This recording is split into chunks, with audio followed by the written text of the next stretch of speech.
estamos de volta no nosso Pode Ser, o podcast do primeiro Congresso de Urgência e Emergência do Vale do Jamari aqui em Rondônia.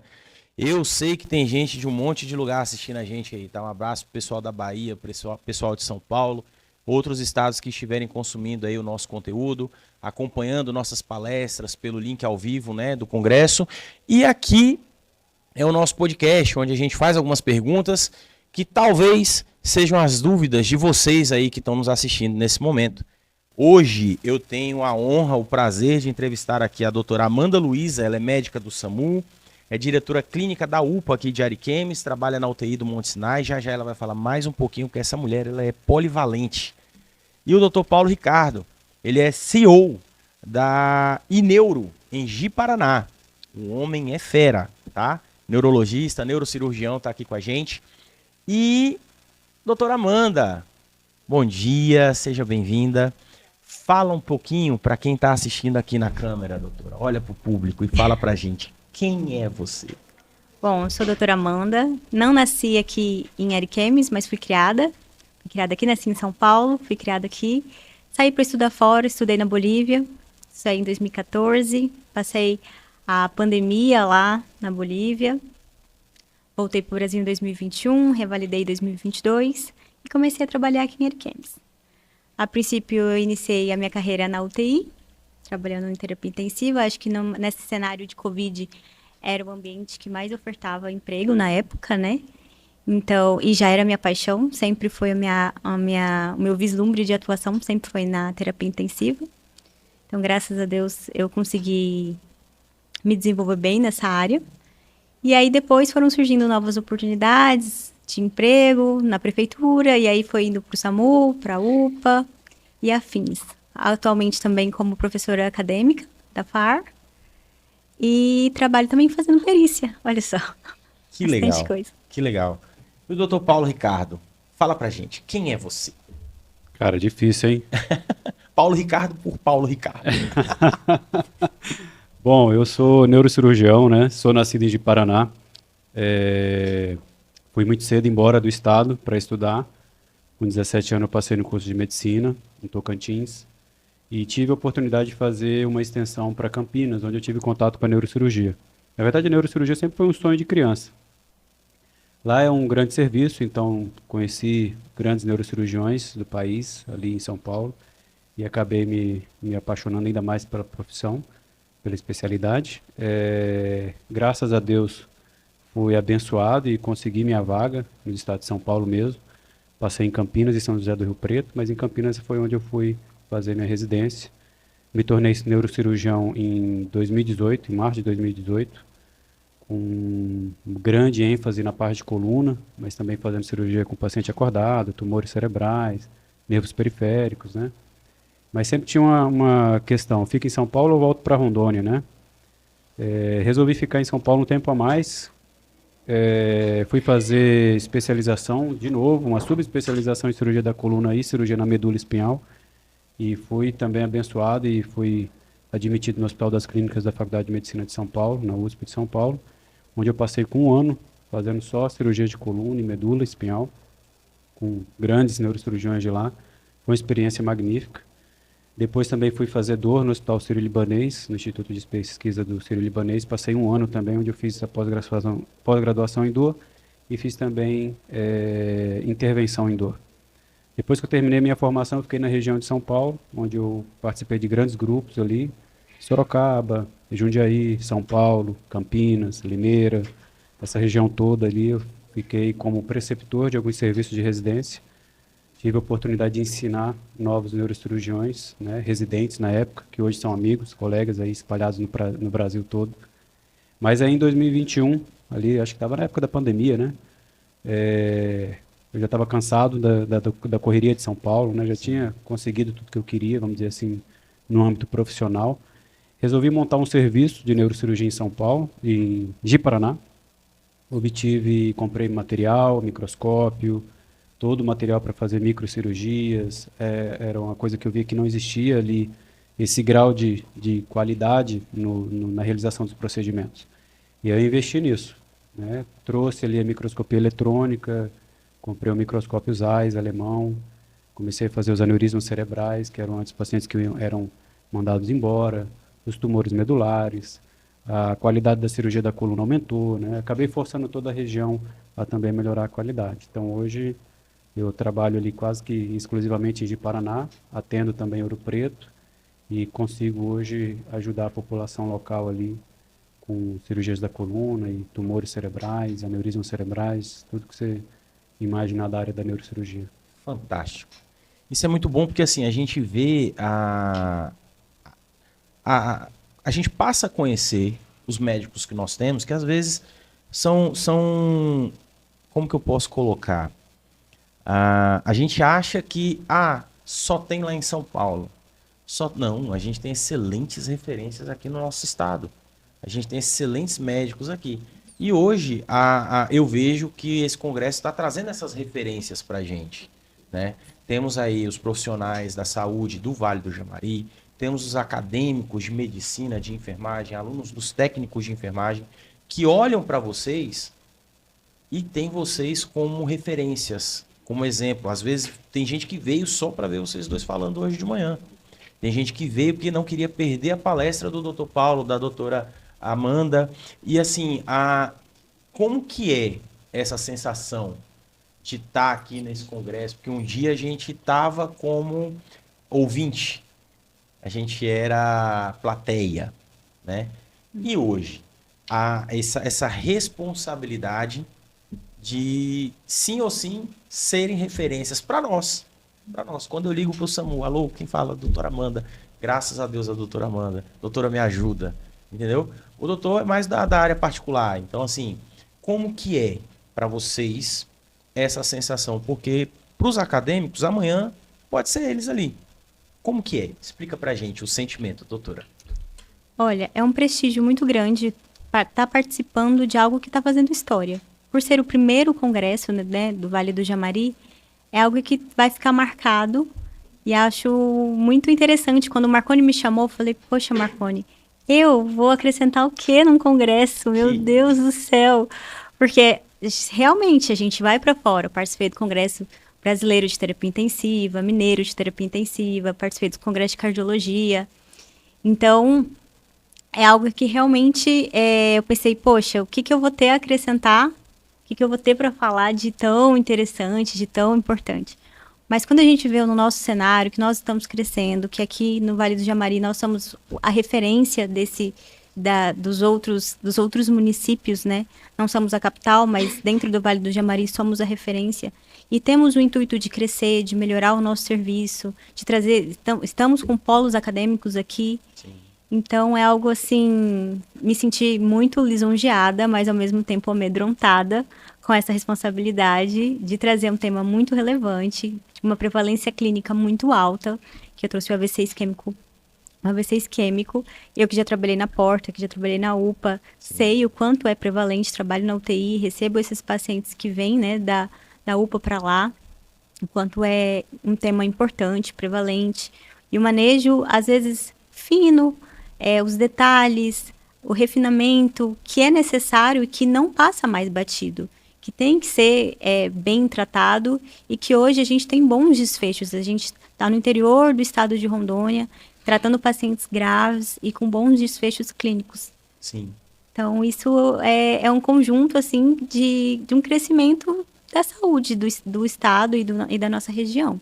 E essa sua experiência, ela motiva, né? Como eu disse, é uma referência. Sim. Você é uma referência para a gente, para os alunos, para os seus alunos, para os próximos profissionais, para a próxima geração, né? E, doutor, como que foi, assim, receber o convite, encarar a plateia, já tá habituado? Você tem uma cara de palestrante assim, cara. Nossa senhora. Cara, eu já tô habituado já. Eu era coordenador de serviço, né? Então, às vezes tinha evento da Sociedade Brasileira de Neurocirurgia, eu tinha que dar aula para os neurocirurgiões e você via lá o pessoal tudo bem mais velho que você, com, né, muito mais experiência. Naquela época eu ficava nervoso, hoje em dia eu não fico mais nervoso não, já é mais tranquilo. Que legal. Mas é muito legal, eu estava lembrando aqui, por exemplo, você falou algumas coisas aí que eu acabei me pegando ali, olhando para as meninas mais novas ali da faculdade. Cara, eu queria fazer neurocirurgia, eu nunca tinha visto um neurocirurgião na vida, né? A primeira vez que eu fui fazer neurocirurgia, fui ver um neurocirurgião, eu estava na faculdade de medicina, né? Então, aqui a pessoa tem hoje, por exemplo, você falou aí como é que é estar ali, né? E a pessoa vendo você, tendo uma referência. Você imagina hoje quanto fica melhor para esse pessoal que está mais novo aí, os estudantes de medicina, ver a gente, ter um contato próximo, poder tirar uma dúvida, ver uma prática diária ali, como que é realmente, né? É uma oportunidade muito grande. Eu, na minha época, tinha que ficar só pensando como que é neurocirurgia, né? Como que deve se operar a cabeça de alguém, a coluna de alguém, né? Então, e aí eu olhava assim, e a primeira vez que eu vi um neurocirurgião, eu falei, cara, é inatingível, nunca vou conseguir chegar lá, né? Vim lá do interior de Rondônia, quando eu falava que era do norte, o povo dava risada, e quando eu falava que queria ser neurocirurgião, o povo dava risada, eu falei, você é louco, você nunca vai conseguir. Então, hoje você poder estar aqui e falar, ó, sou da terra, né? Tenho essa trajetória, consegui fazer tudo isso aqui, é legal, porque você está incentivando o pessoal daqui, né? É um pessoal que provavelmente vai para fora também, vai voltar, vai acreditar na região, vai ajudar a população daqui, né? Não vai ficar aquela coisa de todo mundo ir embora, né? E hoje, graças a Deus, lá em Paraná, eu vejo o contrário, eu vejo o pessoal vindo do Mato Grosso para operar lá com a gente, eu vejo o pessoal confiando muito mais no pessoal daqui, e isso é bem satisfatório, né? O senhor, desde quando voltou, é particular, É, atendimento privado. isso. Não chegou a atuar pelo SUS aqui no estado. Não, porque assim, atendi sim, atendi no serviço de urgência e emergência lá do Euro, né? Uhum, O Euro de Cacoal, porque ali de Paraná não tem o serviço de neurocirurgia pelo entendi. SUS, né? Então o que eu podia fazer é dar uma assistência, por exemplo, o colega está lá no pronto-socorro, né? E precisa de uma orientação, chegou um caso ali que ele não está sabendo manejar direito, ele não tem experiência, né? Então a gente acaba ficando mais nesse suporte teórico, a gente Sim. acaba não chegando na parte prática da resolutividade operatória. Mas em Cacoal eu cheguei a atender muito paciente lá, proveniente ali da macro-região de Cacoal, com traumatismo, né, TCE, hemorragias, né, e aí a gente consegue ajudar bastante. Em Ji-Paraná ainda não existe esse serviço, acaba sendo tudo encaminhado para Cacoal mesmo. E a parte eletiva ainda é, pelo SUS da minha área, é tudo relegado a Porto Velho, é tudo centralizado em Porto Velho, infelizmente. Então hoje eu acabo sendo obrigado muito a ficar no particular e no convênio, né? E nesse escopo, assim, como você já teve esse contato com o SUS, um suporte teórico, como você mesmo disse, quais seriam hoje os, sei lá, acho que os 3 principais pontos aonde a gente poderia melhorar o suporte neuro para esses pacientes que a gente atende de urgência e emergência, na sua visão? Não a parte de recurso humano, capacitação do pessoal e tal. Essa parte a gente já entende e já tenta correr atrás. Mas assim, a nível estrutural, hoje, o que você diz que poderia melhorar muito assim o desfecho ou o primeiro atendimento? De estrutura, É, claro, vamos tirar aqui recurso humano, como você mesmo disse, conhecimento, né? sim, Tudo bem. O que precisaria de estrutura aqui para um serviço de neurocirurgia seria um UTI neurológico, né? Que aí você consegue, tanto como a Amanda aqui comentou, dar um suporte e uma condução correta para paciente que não seja cirúrgico, né? sim, Então, uma equipe que tenha toda uma formação e esteja em um local feito para aquele tipo de paciente, né? O paciente neurocrítico. O paciente com AVC isquêmico, o paciente com AVC hemorrágico, o paciente que, de certa forma, é um paciente neurológico que precisa de terapia intensiva. Então, isso aí é uma estrutura primordial, né? E o outro, equipamento, né? Para você fazer neurocirurgia hoje de qualidade, né, para dar um suporte quando cirúrgico nessas situações, você precisa de uma boa microscopia eletrônica, você precisa de microscópio, você precisa de empresas que te forneçam materiais. Então, você vai precisar de clipe para poder clipar um aneurisma de um paciente aqui de ariquemes, por exemplo, que tiver um sangramento agora, ele fica relegado a cair no sistema de regulação e esperar, que é algo para ser resolvido em horas, ele vai esperar semanas, né? sim. Então, a capacidade de sobrevivência desse paciente, nossa senhora, ficou assim, ínfima, né? Ele tem que ser muito sortudo para conseguir que as coisas aconteçam e que não tenha nenhuma intercorrência no caminho, para que ele consiga ter o atendimento especializado e a estrutura correta, que infelizmente é só em Porto Velho. Então, seria o ideal hoje nas cidades, né, terem ali a sua estrutura. Eu sei que é difícil a realidade hoje aqui do estado, mas pelo menos Cacoal, Ariquemes, de Paraná, que são 3 cidades ali no meio do estado, né, você não se pode concentrar tudo num local só, né? Você tem que ter 3 cidades aqui que pega ali todo o meio do estado, facilitando e agilizando o atendimento desse pessoal. O pessoal do SAMU faz o primeiro atendimento, identificado o diagnóstico, é encaminhado para um local desse que tenha todo o suporte, equipamento, equipe, né, disponível ali para poder fazer o atendimento rápido. Se você hoje, seu pai, sua mãe tiver um problema neurológico hoje aqui, como aneurisma roto, você vai ter que encaminhar esse paciente para Porto Velho, regulação, burocracia, vai depender da boa vontade de uma cascata de pessoas que Sim. você não tem a mínima noção da quantidade que é absurda, até que esse paciente caia na mão de um colega neurocirurgião de Porto Velho, programe a cirurgia, realize a cirurgia. Será que vai dar tempo para tudo isso?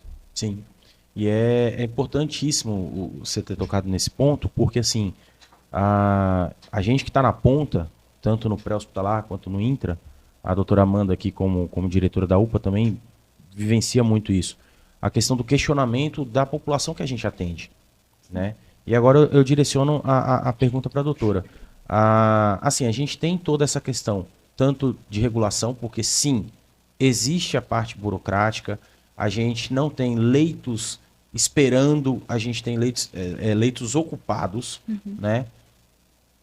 Em relação à estrutura, eu também vejo, a minha leitura também é a seguinte, que não adianta só a gente montar a estrutura para a gente atender, a gente também tem que manter essa estrutura. E a gente mora num estado onde a logística não é não joga junto com a gente, né? Quebrou uma máquina, precisa de manutenção, o senhor comprou uma máquina da Alemanha. Quem faz a manutenção dessa máquina?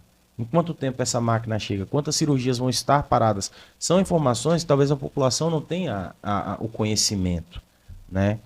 E aí eu pergunto para a doutora, em relação a esses atendimentos, doutora, lá na UPA, ontem eu conversei com a gerente do HMA, anteontem eu conversei com a gerente do HMA, hoje estou tendo oportunidade de conversar com você, e assim, a UPA atende também o Vale. Certo? Sim ou sim, a nossa primeira referência de encaminhamento de regulação é Ariquemes. HMA, HMI e UPA. Hoje, quais são as dificuldades que você enfrenta relacionadas a esse fluxo? Quais são as dificuldades? Não, os desafios. Quais são seus maiores desafios em relação à logística de regulação, tanto para receber quanto para dar seguimento? Então, são várias camadas, né? Por mais que, vamos supor, a gente aqui está falando do paciente neurológico. A gente pega um paciente jovem com uma hemorragia, um aneurisma roto, um paciente que precisa ser abordado de maneira rápida. A gente consegue fazer essa tomografia nos primeiros 10 minutos que o paciente chega na unidade, porque a gente tem acesso. Porém, a gente precisa de transferir esse paciente. Sim. Então, assim, tem um manejo clínico que, ainda que ele esteja otimizado, o tratamento desse paciente ele tem que ser rápido. Do mesmo jeito, então, eu pego atendo no SAMU um traumatismo craniano grave, o paciente já entubado na cena, você vê que ele já tem todos os sinais clínicos de hipertensão intracraniana, é um paciente que tem que ser regulado por um serviço neurológico. Ainda que não tenha uma abordagem cirúrgica pela neurocirurgia, ele tem que ter um segmento de paciente neurocrítico. Sim. Ainda que esse paciente seja atendido clinicamente rápido e com atendimento de ponta na porta, que infelizmente não é sempre isso que acontece, a gente também depende de qual é o médico de transporte que está disponível para levar esse paciente. Esse médico de transporte, ele está em trânsito, ele já voltou, a ambulância está preparada? Quanto tempo a gente demora para preparar a ambulância? Porque ele estava indo com um infarto agudo do miocárdio, ele estava indo para levar um paciente para fazer uma angioplastia e está em trânsito. Então, vamos conseguir mais um médico, mais uma ambulância. Quanto tempo a gente consegue para montar essa segunda ambulância com esse médico? Ou então, vamos pedir um aeromédico. Tá, vamos solicitar o aeromédico. E a pista? A pista tá... Até que horas pousa? Tá sinalizada? Tem pista? O paciente tem condições de ir de aeromédico. Então, não só a parte assistencial, mas todo essa porta de saída, esse fluxo de paciente, ele é prejudicado justamente pelo que o doutor falou, porque tudo é referenciado a um único serviço. Então, quando são pacientes, por exemplo, TCE grave, uma hemorragia importante, que é óbvio que é para neurocirurgia, eles são aceitos vaga zero. Não são pacientes que ficam em fila de espera. Sim. Porém, ainda que ele seja vaga zero, ele não demora menos de 3 horas para sair daqui de dentro. É como eu disse, né? A gente tem a parte burocrática e a gente tem a parte logística. A logística de manutenção da nossa rede, dos nossos insumos, dos nossos equipamentos, e a gente tem a parte de logística de transporte, Justo. de segmento, que também é um desafio. E hoje, assim, para a gente começar a finalizar essa entrevista, eu ficaria horas aqui conversando com vocês dois, mas para a gente começar o final, temos alunos, temos acadêmicos nos assistindo, participando do congresso, e quando eu era acadêmico, a minha intenção, o meu pensamento pós-formatura era que eu ia conseguir mudar o sistema, né? Porque a gente sai com esse fogo queimando no nosso coração.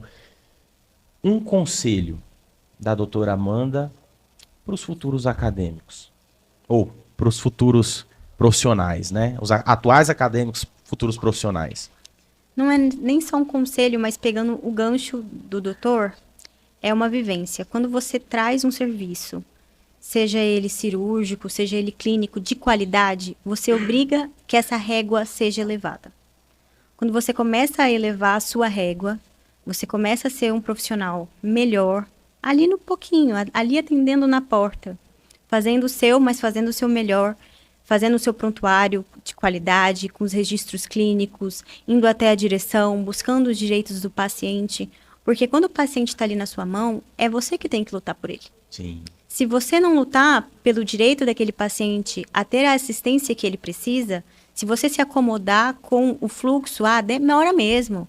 É assim mesmo. Se você não falar assim, olha, não, tem uma defensoria, tem um meio, eu vou registrar, eu dei meu melhor, eu entrei em contato com fulano, com Beltrano, você pode não mudar 100%, não trazer toda a mudança que você gostaria para aquele serviço, mas aquela régua automaticamente se eleva, porque isso contagia os demais. Então, o básico bem feito, ele é primordial. E você entender que você quem tem que lutar pelo paciente, se você não lutar por ele, porque você estudou. Sim. Você sabe os riscos que esse paciente está correndo, você sabe as sequelas que ele poderá ter. Então, é você que tem que lutar por ele. Você não pode se acomodar pelo sistema. Deu não? Ok, deu não. Aí você escreve que deu não e você inicia a regulação de novo. Olha, mas ele não tá bem. Eu não vou ficar com esse paciente aqui. E não é passar a bola para frente, não. Empurra, né, que a galera fala. Não é o empurra. É o não conformismo. Sim. É o não conformismo. Olha, vocês estão negando, mas está registrado aqui em prontuário, porque eu estudei. Eu sei o impacto que isso tem na vida do meu paciente e eu sei o que o paciente precisa. E você vê dia após dia que o serviço, ele acompanha. Ele acompanha. Então, mesmo que seja de pouquinho em pouquinho, de grãozinho em grãozinho, sempre tenha isso em mente, de que é você que precisa lutar pelo seu paciente. Você que estudou, você que sabe. E a régua aumenta. Igual Sim. O doutor fez na região dele. Ele obrigou os demais setores a elevarem a régua, a elevarem o patamar. Ele veio com algo diferente, ele trouxe algo diferente do bolso dele, da capacidade dele, do que ele buscou, do que ele estudou. E os que estavam para trás fizeram o quê? Colocaram, né? A aguinha bateu na bunda e a galera vai correr. Sim. Quando eu iniciei, eu me considero ainda recém-formada, eu tenho 3 anos de formado. Mas a galera não tinha esse ímpeto todo de pós-graduação, de congresso, de curso. E aí você vai fazendo e a pessoa pergunta, mas o que você está fazendo? Não, eu estou indo... Tal dia você pega meu plantão, que eu tô indo fazer uma pós lá em Porto Velho. Tal dia você pode pegar... você tá indo pra São Paulo? Olha, voltei, fiz um curso de via aérea difícil. No início era assim, Amanda, mas você tá gastando o seu dinheiro à toa com uma coisa que não vai te trazer nem um centavo a mais? Eu falo, eu tô. Porque na hora que chegar é tete a tete, eu ali com a viagra do paciente, eu sei que eu consigo. E eu vou tranquila para casa. Eu fiz uma entrevista aqui com o Dr. Mauro e agora você me fez lembrar que tem coisa na nossa vivência que dinheiro não compra, Não. cara. Você vai e faz um curso de via aérea difícil, você sabe que uma mãe vai abraçar o filho mais uma vez porque você foi lá e... E Cara, o colega, ele isso não é quer surreal. sempre só te chamar. Tipo assim, ah, não, chama a Amanda que ela é boa de via aérea. Ele quer ser bom também. Sim. E ele quer elevar a régua A gente dele sobe a também. régua. É isso. É a mesma coisa nas coisas simples, né? Sim. Não tô no patamar de complexidade do Dr. Paulo, mas é numa intubação, num acesso. Falei, gente, tem ultrassom aqui, vamos passar ultrassom passar acesso só com ultrassom. Olha, tô indo para São Paulo, tô indo fazer um curso de POCUS, tô indo fazer um curso de FAST, que são coisas da porta, da Sim. emergência. E aí os outros colegas já crescem o olho. E isso traz benefício para o serviço. Sim. Infelizmente, não nos traz retorno financeiro, mas traz prestígio. A gente fez medicina para isso, Sim. para cuidar, para tratar, para não fazer o mal. Nós temos que acompanhar a tecnologia, nós temos que acompanhar a evolução das coisas. Então, eu acho que essa é a mensagem que fica. Quando você luta pelo seu paciente, você não se importa pelo dinheiro que você está investindo em conhecimento. Você quer ser a melhor, você é a única opção do paciente. Você chega ali, é só você e ele. Você sabe que o recurso que ele tem é você. É eu e minha caneta Bic ali na UPA. É. E é uma honra essa aula que eu acabei de ter aqui agora, tá? Doutor Paulo, para você eu já vou pedir um conselho um pouquinho mais diferente. E aí? Aquele menino de Rondônia que um dia sonhou em ser neuro e hoje é um neuro, com perdão da palavra, um neuro top, foda. Cara, que conselho? Tipo assim, corre atrás do seu sonho, quem acredita sempre alcança, sou brasileiro, não desista nunca, mas assim, pra galera que tá lá, sentada ali no auditório, te olhando, o que você fala? Gente, ó, dá pra fazer. Fala com eles. Eu acho que o principal hoje é a resiliência, né? O que poucos têm hoje, principalmente a resiliência emocional para enfrentar as frustrações. Tive muitas, claro, é por isso que a gente é moldado e o couro vai engrossando. Não passei de primeira na minha prova de residência, não passei de segunda, né? E cheguei próximo, mas foram as primeiras frustrações e vai existir, né? Apesar de você ser daqui do interior, mas o cara é do interior de Rondônia, nunca vai acontecer dele passar, né? Eu chegava a pensar assim, cara, quando que um Paulo Ricardo Corrêa Soares vai ser neurocirurgião, né? Sim. É normal você duvidar de si mesmo diante das frustrações e das dificuldades e barreiras que vão aparecer, mas você tem que se manter confiante, tem que se manter... Não pode existir um plano B. O Arnold Schwarzenegger é um cara que falava muito isso, ele fala isso nos documentários dele, e era uma coisa que eu tinha para mim, cara, não tem plano B, ou eu faço neurocirurgia ou não faço mais nada. Então, se você não tiver esse tipo de mentalidade, né, não seja só para isso, mas para qualquer coisa que você vai fazer na sua vida, não pode existir um plano B, porque se existir um plano B, você não está contra a parede, né, você tem a opção de desistir, e essa é uma opção que você não pode ter quando você almeja coisas muito grandes, né, quando a sua realidade às vezes é muito pequena, seu mundo é pequeno, você veio de um lugar difícil. Se você tem um plano B, fica muito fácil você desistir. Sim. Né? Eu nunca tive nenhum neurocirurgião para me orientar, eu não tive médico na família, nada, zero. Então tudo foi uma pancada. Então você tem que aguentar e tem que seguir, né? Saber que caminho fácil não existe. Essa história de que, tá fácil, se tá fácil é porque tá errado, né? Se você não estiver sendo pressionado, né? Passar a noite acordada, estudar, relegar, né? Eu lembro que o pessoal quando formou no início, e cai muito nessa armadilha, e eu vejo caindo até hoje, não, me formei, depois vou fazer residência, vou estudar aqui, vou ganhar um dinheiro aqui. Não faça isso, dinheiro não é tudo, né? Hoje você está ganhando 6, mas lá na frente, se você se dedicar bem, você vai estar ganhando 10 vezes mais do que isso. Então, tenha um caminho virtuoso, né? Não vicioso, abra mão desse dinheiro, vai investir em conhecimento, vai estudar, senta a bunda, põe lá o seu alvo lá na frente e vai estudar. Pra você ter ideia, quando eu era aluno de medicina, eu colocava meu alarme, acorda neurocirurgião. Tipo assim, era uma forma de eu me motivar. Que né? legal. E comecei a fazer as provas e depois, quando você estiver na residência, você vai falar, agora tá tranquilo. Não, meu querido, Agora que você vai começar a jogar o jogo. Agora Então saiba começa. que quando você estiver achando que está ficando fácil, não ficou. E você vai ter que ter resiliência para lidar com isso, né? Toda vez que você for aprender algo novo, seja na área cirúrgica, né? Que a gente fica muito nervoso, estuda muito, né? Graças a Deus eu tive a oportunidade de ter grandes chefes do meu lado que me ajudaram muito para enfrentar esses desafios e galgando, né? Depois de um tempo o couro engrossa e você vai percebendo que vai ficando um pouquinho mais fácil tolerar algumas coisas. Mas, de certa forma, até hoje eu tenho grandes desafios ainda que eu pretendo, né? A gente acaba se acostumando nessa questão de tempo e está querendo elevar mais a régua, Qual né? o Como a próximo doutora degrau? Amanda Qual o falou. próximo degrau? Algumas técnicas que eu pretendo aprender, né? Algumas estruturas que eu pretendo colocar em Paraná.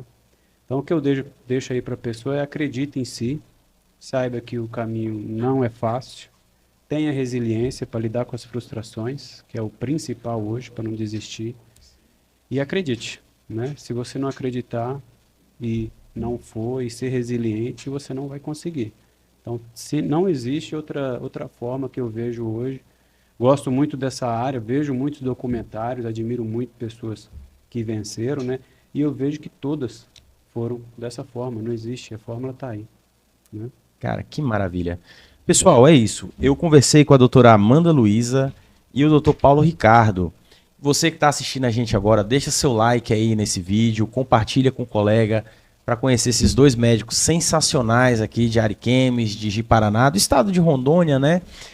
E acompanhe o nosso congresso, acompanhe as nossas próximas palestras. Mais tarde a gente volta com os próximos entrevistados, tá? Doutora Amanda, muito obrigado pela sua participação. Doutor Paulo, muito obrigado, tá? Foi uma honra, um prazer aprender com vocês aqui, mais do que eu aprendi lá na palestra. E é isso. Brigadão. A todos vocês, continuem acompanhando o nosso congresso aí. Até a próxima entrevista. Esse foi o nosso Pod Sage agora de manhã. Valeu, tchau, tchau.